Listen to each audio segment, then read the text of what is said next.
भद्रं कर्णेभिः शृणुयाम देवाः भद्रं पश्येमाक्षभिर्यजत्राः स्थिरैरङ्गैस्तुष्टुवागंसस्तनूभिर्व्यशेम देवहितं यदायुः ॐ शान्ति शान्ति शान्तिः ॐ. O gods, may we hear with our ears what is auspicious. O ye adorable ones, may we see with our eyes what is auspicious.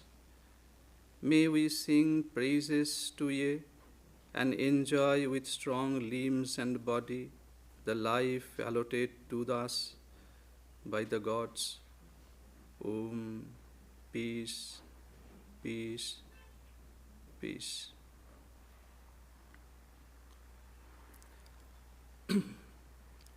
Good morning.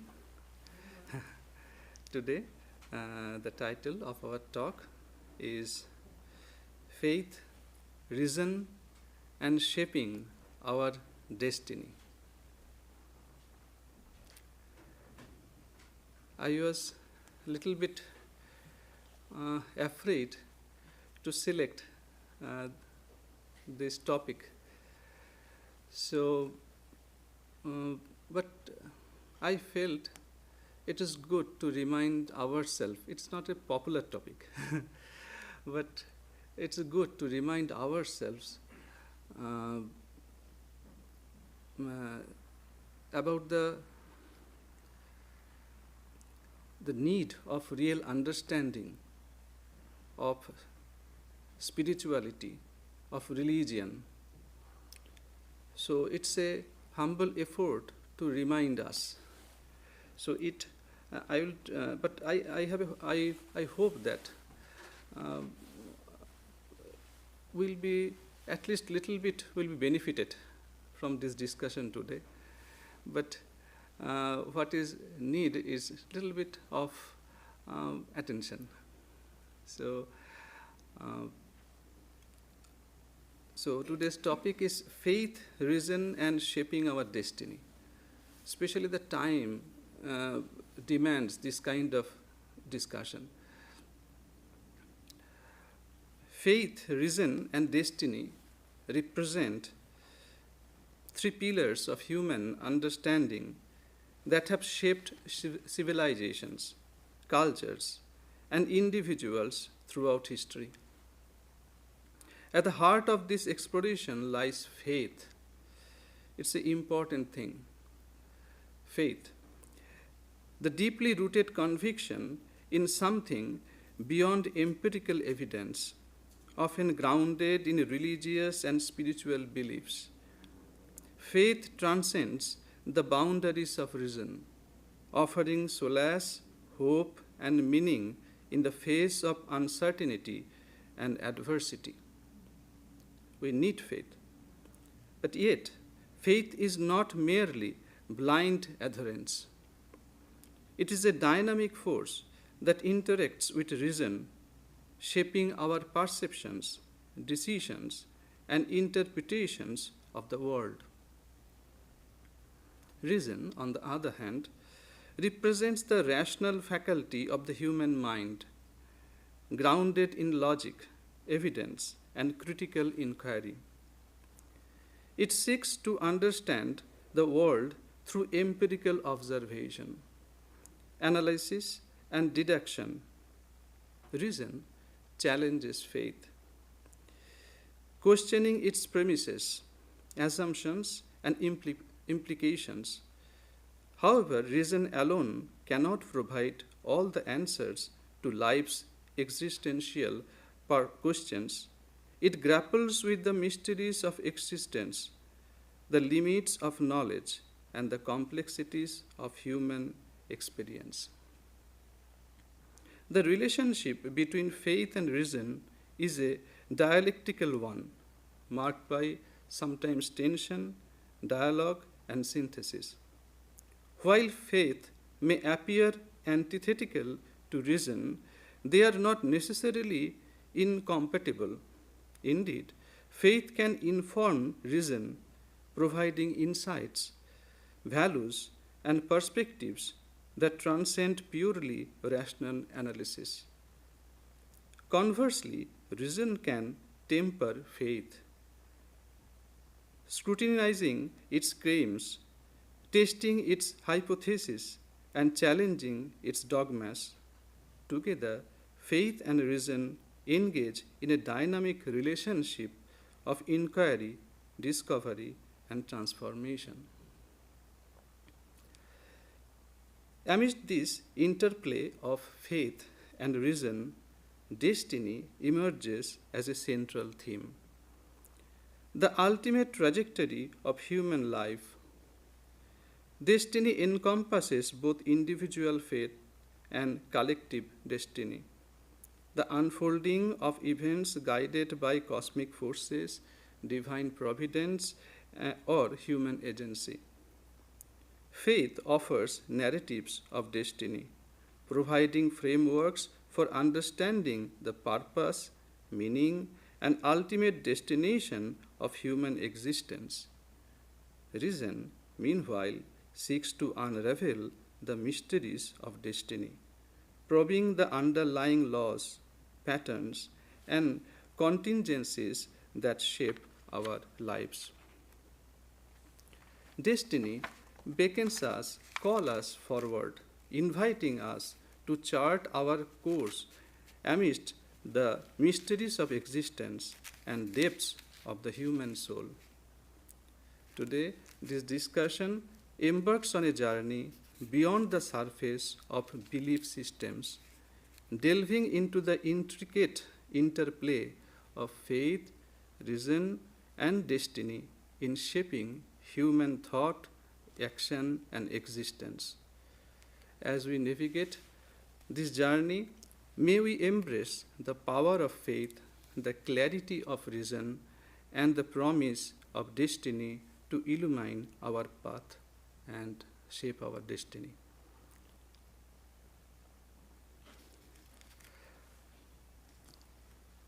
The spread of secular education and the increasing influence of science and technology are challenging traditional religious beliefs. Adherence to theological doctrine is giving way to the acceptance of the laws of physical science, and religious myths and legends are being set aside in favor of verifiable data. The concern for hereafter has been replaced with a focus on the here and now. An external God and an eternal life in heaven after death are looked at by many as fairy tales that people choose to believe in order to console themselves.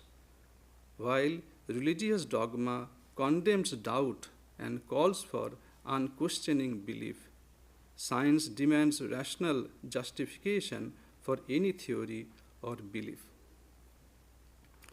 Thus, the ascendance of education and science has stirred up a controversy that divides the spiritually minded people into two camps, the upholders of faith and the believers in reason. Two sets of mind. So, the upholders of faith and the believers in reason, each has a lot to say. So, let us start with faith. What faith can contribute in our life. Traditionalists look upon faith as a final authority in deciding the validity of spiritual truth. For the faithful, the validity of a spiritual teaching rests solely on faith and never on reason. Because the reality of God is self-evident and not dependent upon denial or acceptance by the human mind.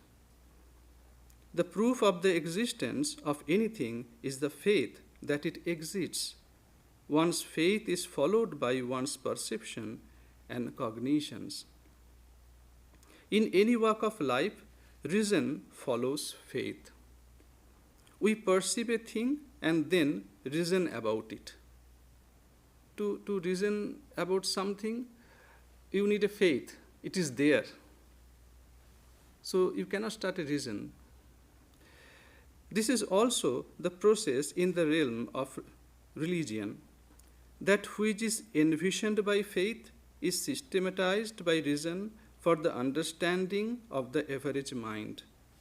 The prophets of different religions are guided by faith, not by reason.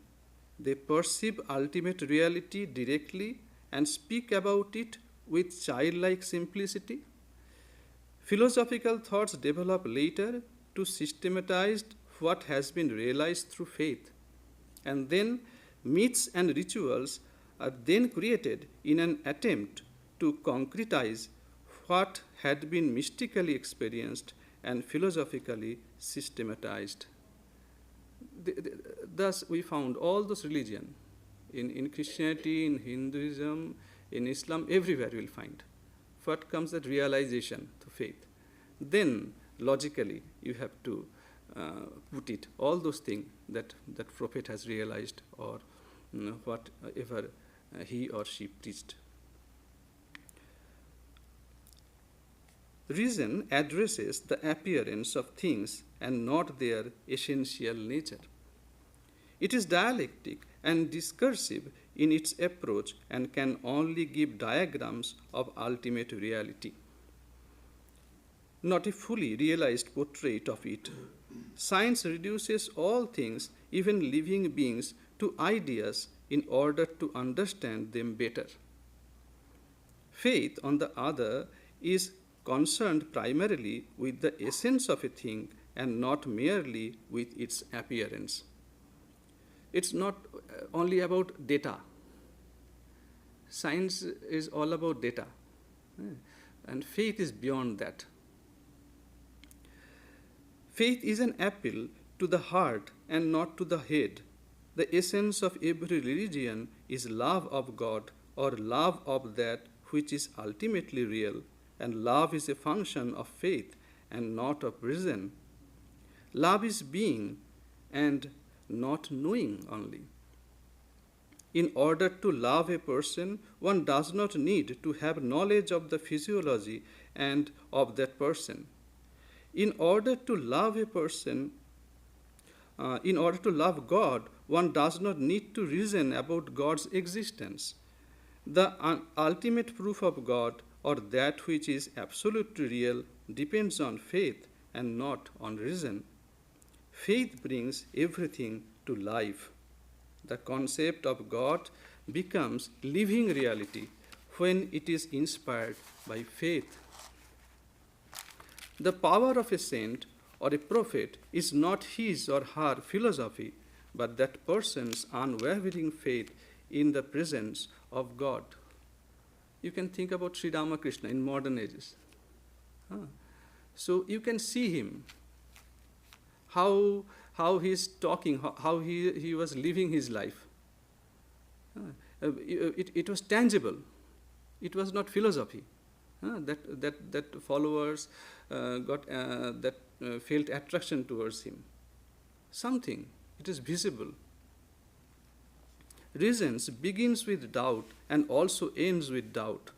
And such doubt springs from another kind of faith, faith in the infallibility of reasoning. The cure for doubt is therefore not reason but faith. One who continuously doubts and therefore reasons develops a taste for doubting and reasoning. And in the course of time, the habit becomes a means of sophisticated intellectual pleasure. Only reason can never be a perfect instrument of knowledge. The tools of reasons are inference, analogy, and assumptions, which can never provide a direct glimpse of ultimate truth. We remember once a Pandit, a scholar, who came to meet Sri Ramakrishna. And during conversation, if you are familiar with Gospel of Sri Ramakrishna, there is a lot of stories, a lot of singing, and you can feel the transformation inside you. So that Pandit, he, at the end of during the conversation, seeing all those things and feeling something inside, he was in tears. And he prayed to Sri Ramakrishna, "Sir, please do something for me. Whenever I see a person is laughing, so I forget to feel the sweetness behind the smile. It reminds me, if somebody smiles in front of me, it reminds upon which are the muscles that is acting behind that." Yeah, so it's real. It may not is happening in my personal life, but many we have the discussion will try to touch all those problems. It may not be mine, but it's good to know we may have that problem in a certain phase of our life. It happens. So, what reason often fails to take into account is that validity of a perception is determined by the perceiver's mind, which has limitations and biases. The goal of religion is not to have an opinion about truth, but a vision of it. Religion does not seek knowledge of God, but God. Faith is a superior kind of reasoning that teaches us how the human individual is organically related to God, the totality. Any reasoning that takes the individual away from the totality is a form of self-love, the root cause of all the sufferings of life. Self-love springs from an egotism that has a childish belief in its own self-sufficiency. I know everything. Faith is the reason which focuses our attention to the smallness of the individual ego and the folly of self-love and urges us to love God, the center of our innermost being. Faith is the very essence of one's commitment to a spiritual goal. An aspirant who is devoid of faith meanders aimlessly like a boat filled with a cargo of uncertainties and doubts that floats around but never comes into the harbor. So there are limitations of the doubting mind. The theology of reason is based on doubt. The doubting mind is a victim of cynicism that scoffs at what it does not understand. Such a mind, little funny, doubts the validity of the scriptures, but believes in the infallibility of a newspaper report. It's true. Gospel of Sri Ramakrishna will find. Sri Ramakrishna, in those days, it was the beginning of newspaper era. Sometimes he mentioned that just in my neighborhood, there one building was collapsed, but you are saying it never happened because there is no mention in the newspaper. I can see, but there is no mention in the newspaper. So very nice thing. Such a mind doubts the validity of the scriptures, but believes in the infallibility of a newspaper report. I'm not condemning newspaper. Please do not. But it happened. I remember when I was in Belur Math, and I was fortunate enough to participate in one of the biggest festival that we celebrate all over India, but particularly Belur Math, Durga Puja. Durga Puja is an important festival. I was a part of that, and we celebrate Durga Puja for 4 days or 5 days, you can say. So in one of those days, after morning puja was done, we were having prasada. Hmm. So then we found it was second or third day maybe of the puja. So then one newspaper we saw in the table or somewhere else. So we were surprised to see it. So one reporter reported about the festival of Durga Puja at Belur Math, and he gave some ideas next year what to be happen next year. This year this is the thing. Next year the worshipper will be the pujari. It will be this person. So it was a different person than us. So then we are discussing. We never know that that about the thing. We are doing the puja, and what is printed there we do not know. But this person told everything. They printed. They gave the report. Then I realized personally. So what I know, the newspaper report is quite different from that. So it suggests that what is it there, many things that I do not know, may be different from the original thing, the real thing. No? Do you get that? Do you get that? So this only that portion I knew. That is why I could that understand that that this is a wrong report. So many things are happening, and many reports are there in newspaper, and maybe it is not nowadays in newspaper all over the media. So it may not be exactly true. I am saying maybe true, but not exactly true. So it can give us a hint. So it's a doubting mind. So such a mind doubts in. We sometimes say, oh, scriptures, everything is it's just to enchant some kind of fool brains. The scriptures, whatever is written there, it is a bogus thing. It's not true. Believe in reasoning, that kind of thing. So, but believes in the infallibility of a newspaper report. It is skeptical about the holiness of a saint, but is willing to accept the evil of the sinner. Those guided solely by reason are forced by their own intellectual rigidity to live in a universe filled with dry concepts and categories. Blind reason constantly challenges a person's faith or philosophy of life and makes him or her feel insecure and unhappy. Swamiji, in one of his Jnana Yoga lectures, he told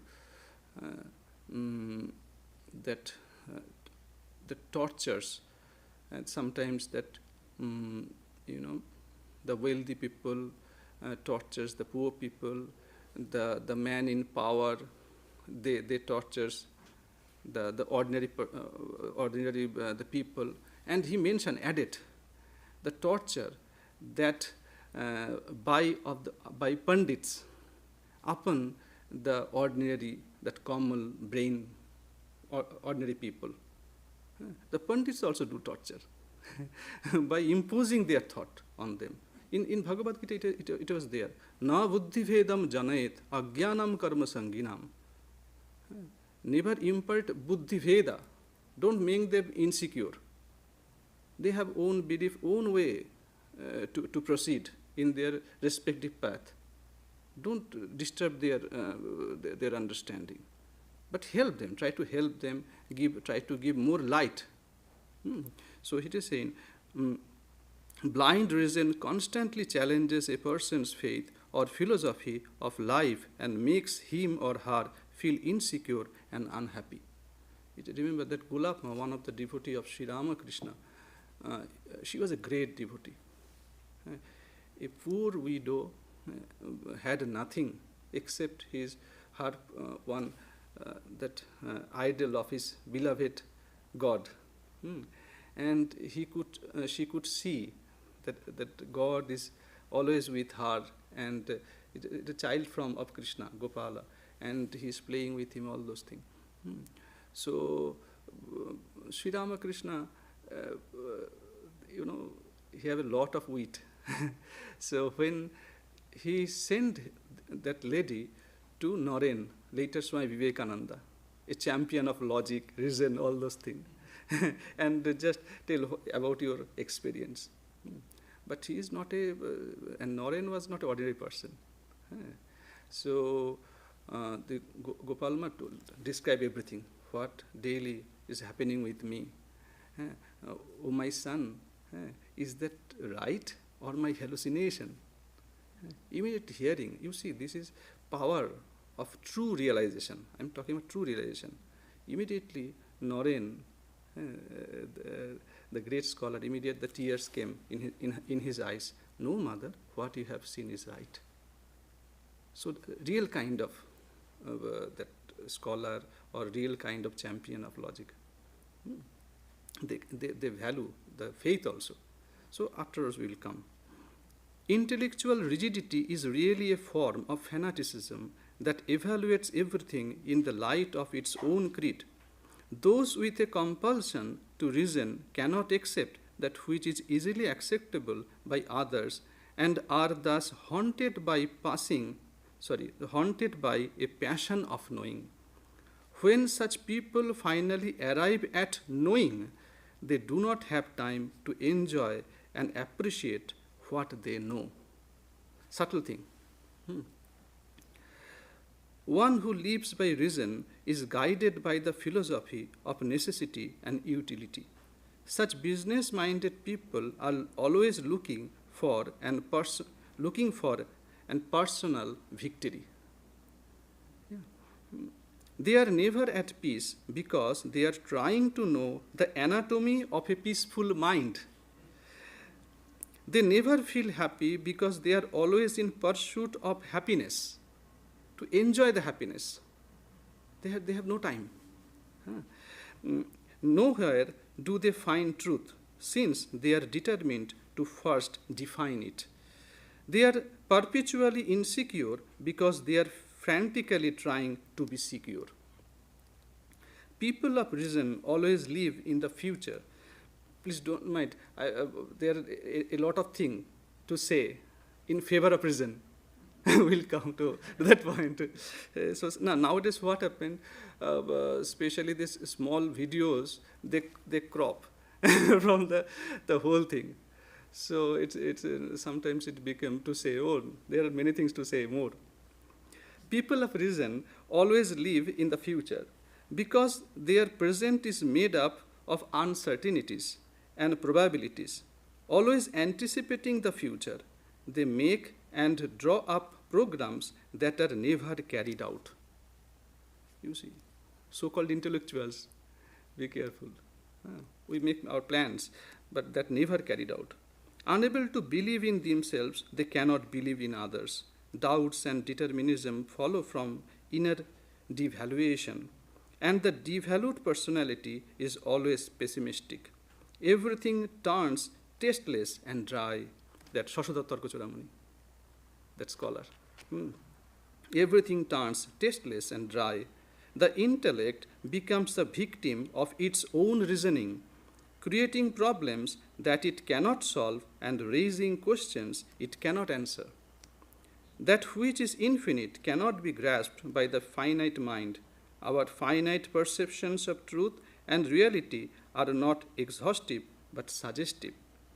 That which is real and true in the ultimate sense can be felt but never defined and measured. It is seeing and not seeking. Seeing is a subjective experience.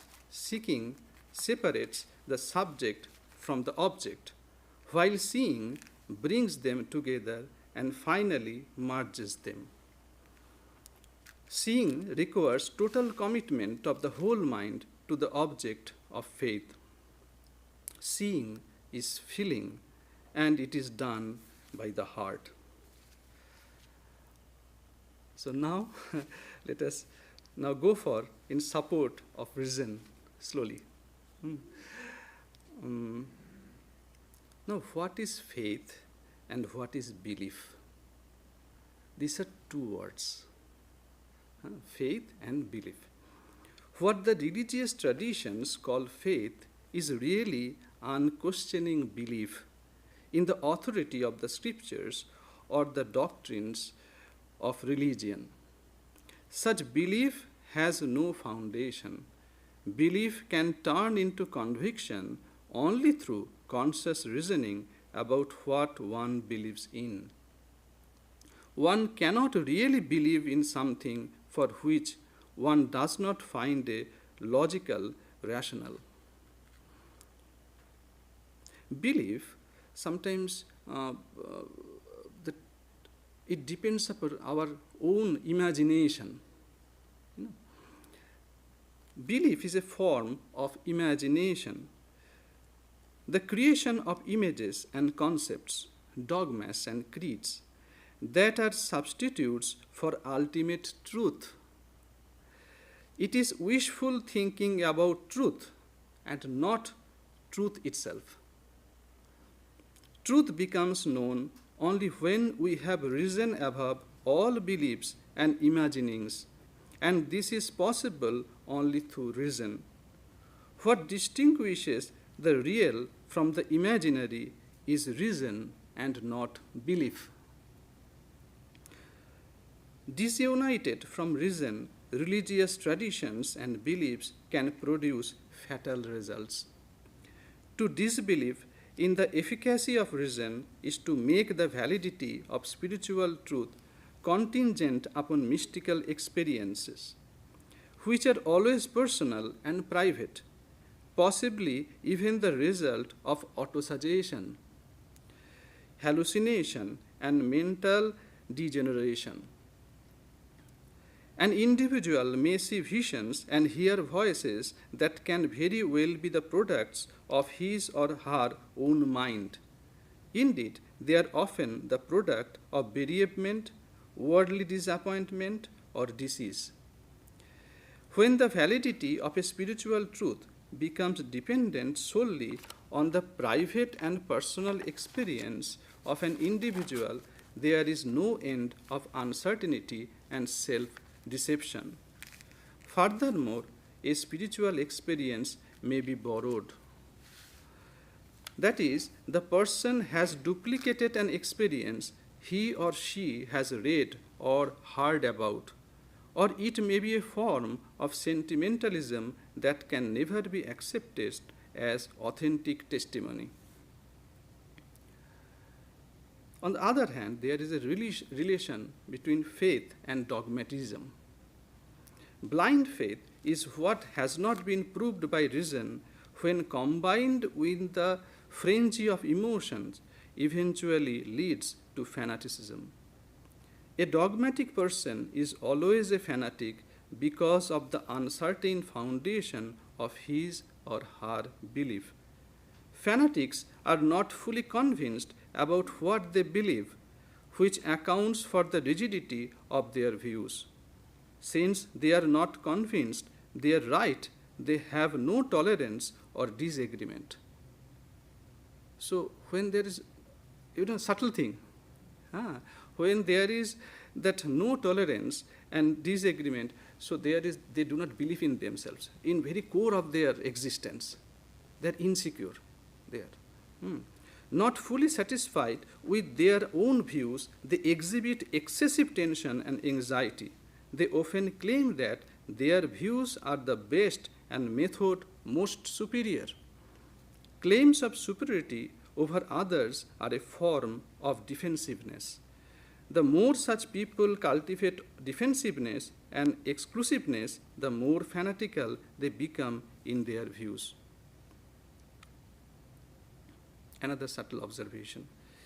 Dogmatists are devoid of spiritual identity and individuality.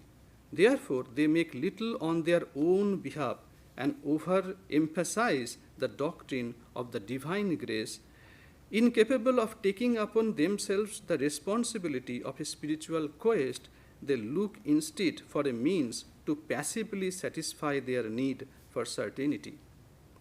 They are not searching for real truth, which requires honest effort, but for someone else's solution to the mysteries of life. You have own responsibility to solve your problem, but we want to overlook that. We do not want to labor. We do not want to put our sincere effort. But it's a common sense. Whatever you already got in your life, you got it through your effort only. Just look back in your life. Anything you want to buy, you went to the market. Yeah? You want to see a beautiful scenario, you that bought flight tickets and went there. So simple. So there is a important the importance of self-effort. But that psychologically speaking, a dogmatist is an immature person. Mature people never think that they are infallible or perfect. They are always anxious to enrich their store of knowledge by learning from others.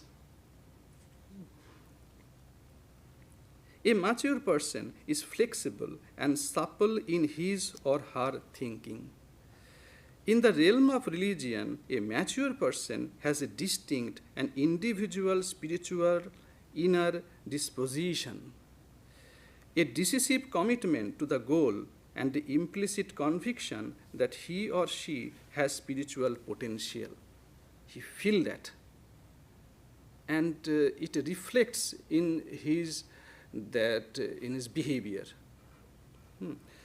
There is always a reason for what mature persons believe and conviction for what they follow. They exhibit honest doubt. They live neither on the memories of the past nor on the expectation of the future, but in the reality of the present. One who cannot distinguish between truth and falsehood in ordinary religious matters cannot recognize ultimate truth. Faith born of reason is the only testimony of truth. So, faith born of reason is the only testimony of truth. In contrast, the immature person in the realm of religion has a basic mistrust for teachings other than his or her own, suffers from insecurity, is isolated from those with different beliefs, and substitutes moralism, conventionality, and rigidity for spiritual conviction. So these were the arguments from both sides. So what we need? Harmonizing faith and reason. We need both. The contentions, Vedanta offers a synthetic view that reconciles faith with reason and answers these questions. What to do? What to follow? So first thing, the contentions of Vedanta are marked by several points of emphasis. The first, you see, there is no problem actually. The first of which is that the validity of truth depends neither on faith nor on reason, but on the realization of truth in life. Faith and reason both are in domain of your mind. No. The reality of God is not contingent upon the negation or affirmation of scripture or reason. Religion is realization.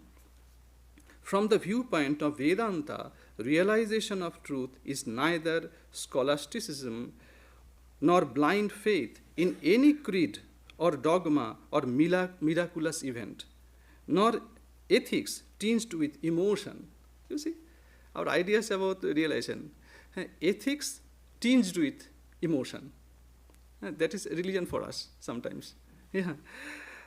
Realization is more than believing. Believers in faith run the risk of being deluded by their emotions, and believers in reason by their intellectual preferences. There is a difference between the conception of truth and its direct perception, between what we believe emotionally, comprehend intellectually, or really know spontaneously. Blind faith depends on theological evidence. while unbridled reason relies on unrestrained skepticism. The extreme form of the first is dogmatism that often claims to know everything about God, and the extreme form of the second is the philosophy of atheism that believes more in denial than in anything else. Such faith or reason can never give us the certainty of inner conviction. The Upanishadic exhortation is, do not seek God, but see Him. There's a famous lecture, I think by Swami Ashokanandaji. Just seeing God. Do not seek God, but see Him. It is seeing through the eye of integral vision in which our entire self participates. Yeah. So when we think about God, we think our brain is participating, not your whole existence. My brain is thinking, my heart is thinking, but that's why it's different. Merely believing in existence of God is neither seeking God nor seeing God. Such belief or faith is neither conviction nor realization, but opinion, but mere opinion, unsubstantiated by personal experience. On the other hand, mere reasoning, because it is intent on seeking, is unable to see that which is self-evident. Realization is seeing the self-revealed.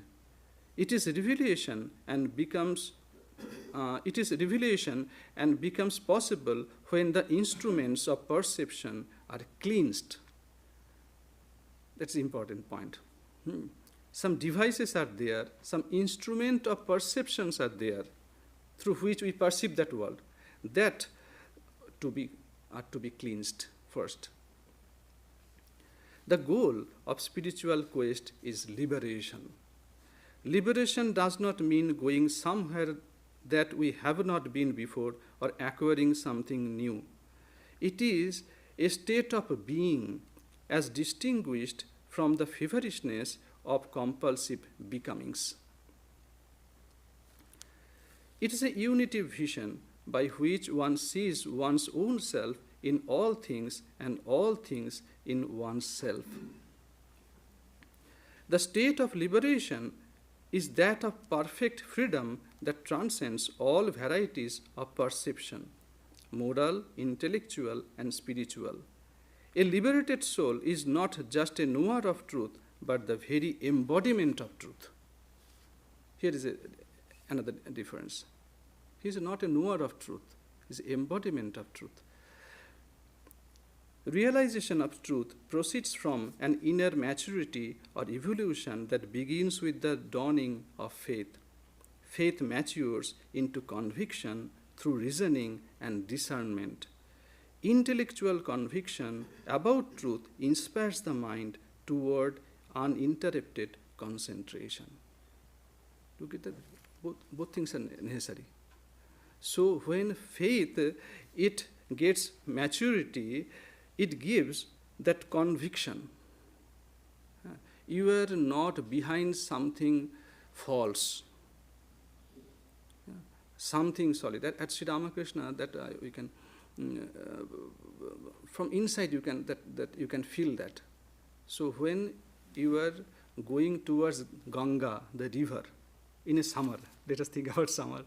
So slowly you will feel something. It is it is shanti. Shanti means that you feel the cold. It is not that much hot enough. It is not hot that you are feeling when you are walking around everywhere. When you are proceeding towards Ganga, you are feeling more coolness. I still remember when I first visited Hardwar, Konkhal.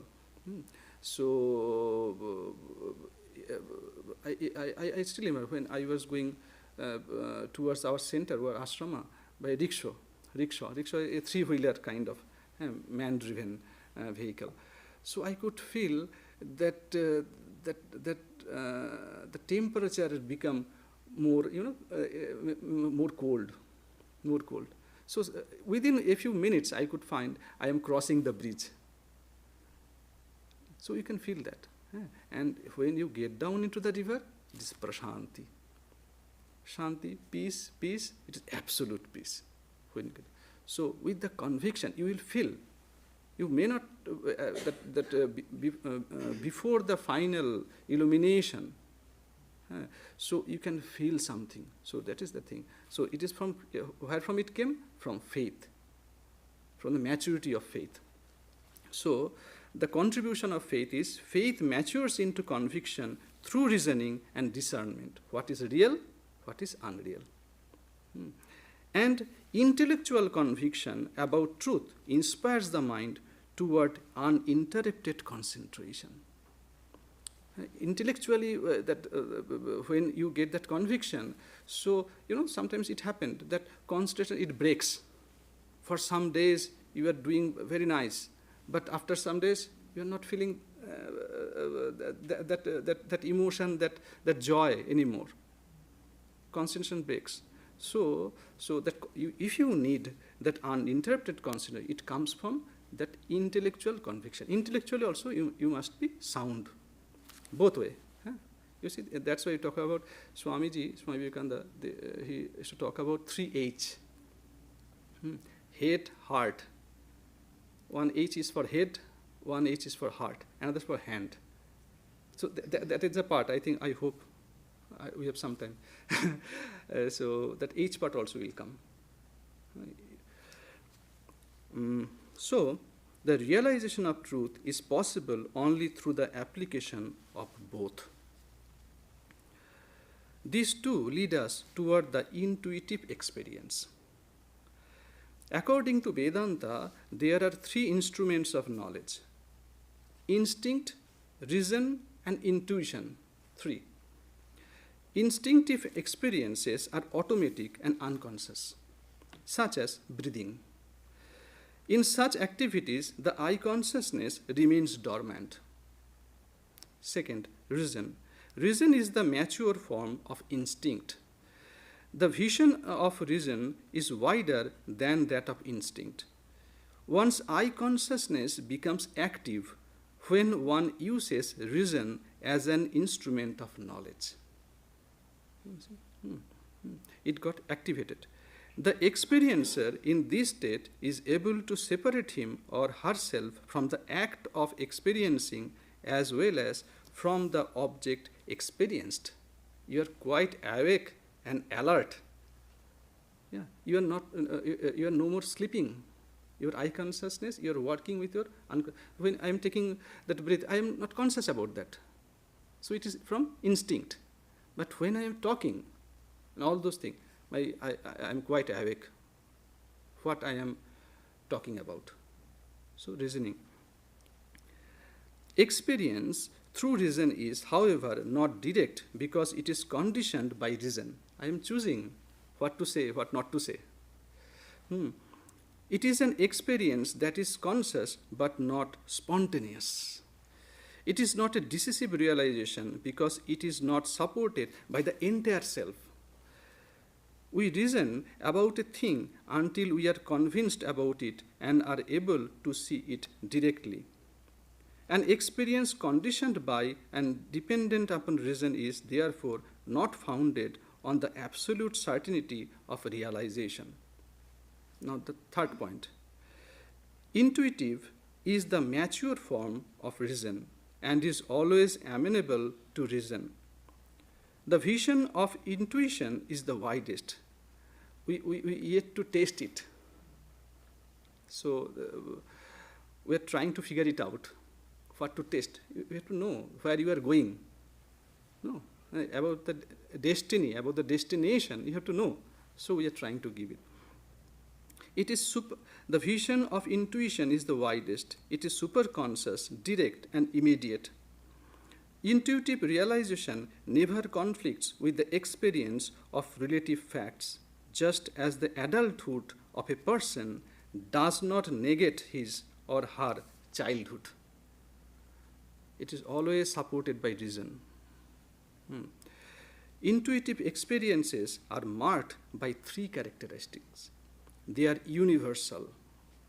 They do not disturb or contradict faith and they are conducive to the welfare of all beings. We have to remember. Around, what is going on throughout, everywhere. So three things about the real knowledge, real experience. They are universal. It's not for a certain sect. Some part of, they always say that some part of your religion is universal. It must be, should be. They do not disturb or contradict faith, and they are conducive to the welfare of all beings.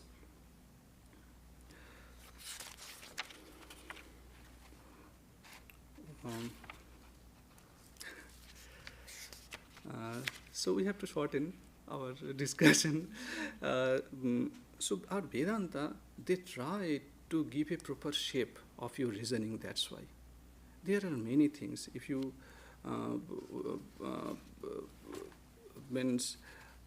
we talk about Shravana, Manana, Nididhyasana. First hear, contemplate on what you have heard and practice. Again, we talk about three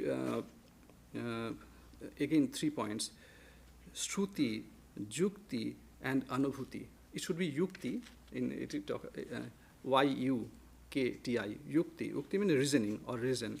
Shruti means testimony of the scriptures. Yukti means reason, and Anubhuti is the personal experience. The reason part, so testimony of the scriptures we understand, what we have read, or what we have heard from our ancestors, my parents, our teachers, and all those things. And Yukti part, that is the reason part we are talking about. So,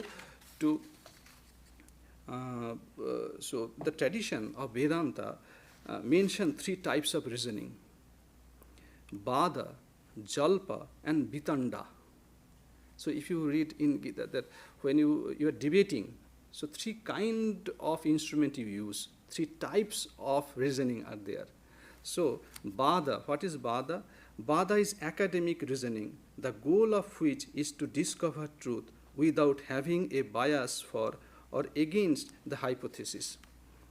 This type of reasoning seeks to establish facts by highlighting the merits of a hypothesis. Jalpa is reasoning in which the main purpose is to overthrow the arguments of the opponents by any means, rational or irrational. So Vada, Jalpa. Last, Vitanda. Vitanda seeks only to lay bare of defects of misrepresent or confuse the opponent's contentions without trying to suggest an alternative hypothesis. So in debating, you can see that two teams are using three weapons. But among them, Vada is best. Why? It is constructive.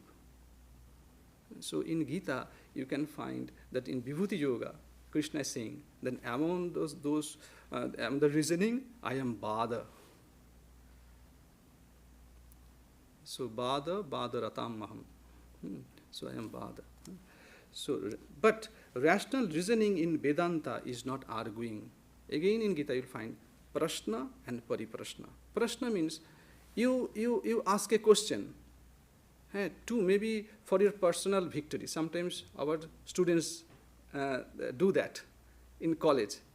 Have you seen what kind of question I have put? Our teacher became confused. So it was not to learn something, to establish his or her ego. That kind of question. So, but Gita says about another type of question, not prashna, but pariprashna. You are putting some question to know something. Your heart is open, your brain is open, to learn something. So, neither is it in Vedanta, rational reasoning in Vedanta is not arguing. Neither is it reasoning with any bias for or against the hypothesis. It is vichara. We call vichara. Or a process of rational discrimination between real and the unreal. Absolute reality is affirmed by negating all that is relative. The contention of Vedanta is that an average mind is subject to irrational doubts, preconceived ideas, and personal sentiments. Unless guarded by reason, it can easily lapse into inertia and delusion. So, and last is anubhuti, personal experience. The last resort for an aspirant is personal experience. But even personal experience by itself is as incomplete and inconclusive as the foregoing methods. So, but that we have already discussed, the three things we have to remember, that this true kind of experience are marked by three characteristics. They're universal, they do not disturb or contradict faith, and they are conducive to the welfare of beings. Swami Vivekananda, he told that Vedanta is not only a philosophy. It changes your life, it transforms your life. So in a letter he wrote to a young man, he wrote like that: I do not believe in a religion or God which cannot wipe the widow's tears or bring a piece of bread to the orphan's mouth. However sublime be the theories, however well spun may be the philosophy, I do not call it religion so long as it is confined to books and dogmas. Again, during a discussion in Thousand Island Park, you can find it in Inspired Talks. The date is July 20th, 1895. He talked about faith and reason and our destiny, our true destiny, our destination, true destination of life.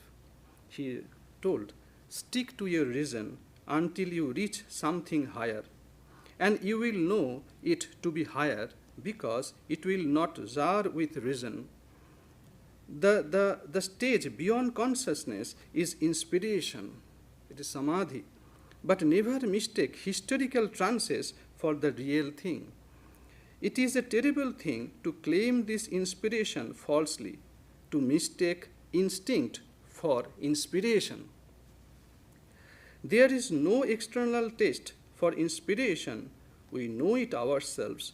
Our guardian against mistake is negative, the voice of reason. All religion is going beyond reason, but reason is the only guide to get there. Instinct is like ice, reason is the water, and inspiration is the subtlest form or vapor. One follows the other.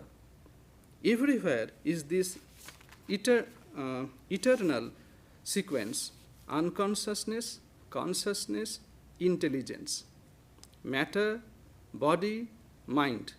And to us, it seems as if the chain began with the particular link we first lay hold of. Arguments on both sides are of equal weight, and both are true. We must reach beyond both to where there is neither the one nor the other. These successions are all Maya. Religion is above reason, supernatural. Faith is not belief. It is the grasp on the ultimate and illumination. First hear, then reason, and find out all that reason can give about the Atman. Let the flood of reason flow over it. Then take what remains. If nothing remains, thank God you have escaped a superstition. When you have determined that nothing can take away from the Atman, that it stands every test, hold fast to this and teach it to all. Truth cannot be partial, it is for the good of all. Finally, in perfect rest and peace, meditate upon it.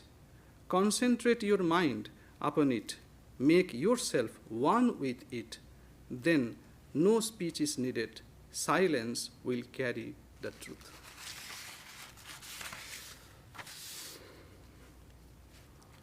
Om Do Shanti Antariksham Shanti Prithvi Shanti, Rapo Shanti, Ushadhaya Shanti, Vanaspataya Shanti, Vishedeva Shanti, Brahma Shanti, Sarva Shanti, Shantireva Shanti.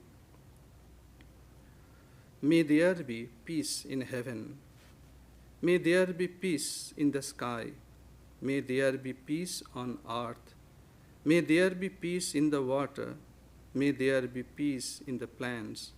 May there be peace in the trees. May there be peace in the gods. May there be peace in Brahman. May there be peace in all. May that peace, real peace, be mine. Om Shanti, Shanti, Shanti. Om peace, peace, peace.